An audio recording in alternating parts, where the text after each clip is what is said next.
So, sitting from your left to your right are John Haveman, founding partner of Beacon Economics, Michael Novogradic, managing partner of Novogradic and Company, Stephen Fain, managing director of Citigroup Global Markets, Dr. Cynthia Kroll, senior regional economist at the Fisher Center for Real Estate and Urban Economics at Cal, Michael Covarrubias, CEO and chairman of TMG Partners, and finally our old friend Michael Cohen from the Mayor's Office of Economic and Workforce Development. My mother always told me to work with smart people and stay out of their way. So in that spirit, the last missing piece to get this thing rolling is to introduce our moderator. Roberta Achtenberg, I think, has a permanent listing on the SF Business Times roster as one of the 100 most influential businesswomen in the Bay Area. She's a former deputy secretary at HUD and, lest we forget, a former city supervisor. Will you please join me in giving a warm welcome to this distinguished panel and to our moderator.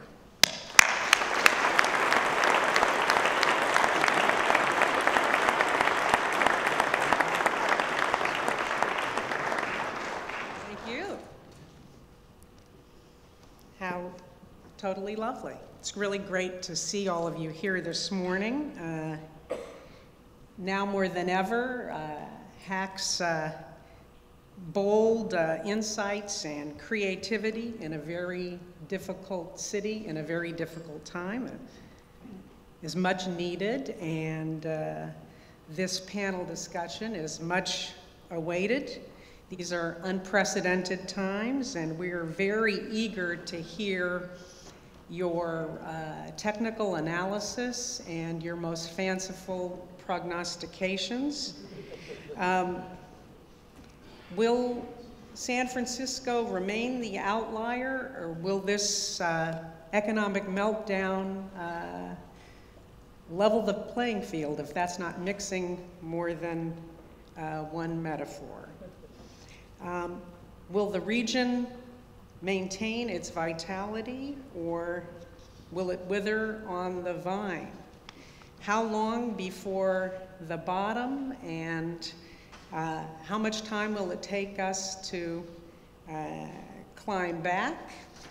This panel is as expert as any could be to help answer those questions and more. So without further ado from me, I'd like to ask John Haveman to begin the deliberations, and we'll ask them to present about a 5-minute opening statement, each in turn. First, John. We have many mics on this panel, by the way. In addition to the devices in front of you, we have Mike Novogradic, Mike Covarrubias, and Mike Cohen, punctuated by John Haveman, Steve Fain, and Dr. Cynthia Kroll. So without further ado, we'll begin with John and proceed forthwith. Thank you very much, and thank you to SFHAC for inviting me to be here this morning. It's my distinct pleasure. So Tim's mother had words of wisdom for him, and in the context of providing a broad overview of the macroeconomic situation that we face, my mother's admonishment also comes to mind, that if you don't have anything nice to say, don't say anything at all. So I'm done. Yeah, April Fools. So let's.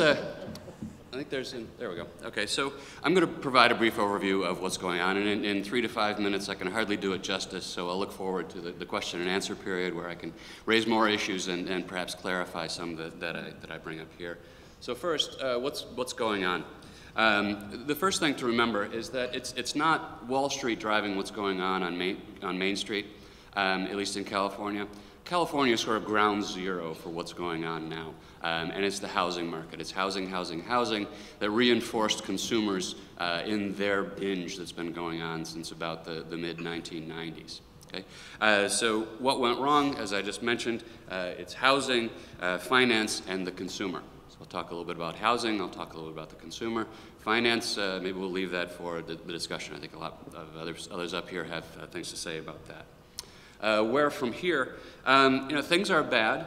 Minus 6.3% GDP growth in the fourth quarter of last year is bad, but it's not horrible. It's certainly not depression bad. You hear a lot of people use the D word, and we're simply not there. If we're still going down at 6% each quarter by the end of this year, then we might start talking about the D word, but we are nowhere near there, and we don't think that we're going to be at minus 6% towards the end of this year. So GDP growth, right, it's bad.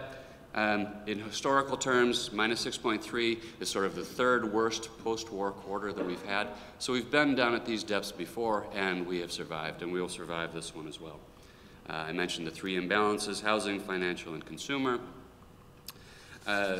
In terms of housing, right, here are some statistics, some charts about just what happened. And I'm sure that most of you who work in housing are aware of what happened, but overall in the United States, between about 2001 and 2005 to 6, home prices increased by about 140%.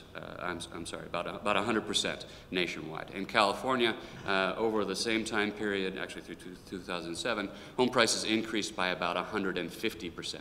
Right, so California ahead of the curve, pulling up rates nationwide.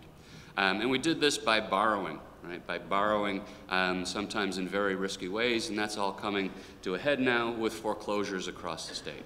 Right? Foreclosures in California are enormous, ranging from, you know, in some of the lower but hard-hit places like Orange County of 2.1%, we get up to 7.8% in San Joaquin and Merced.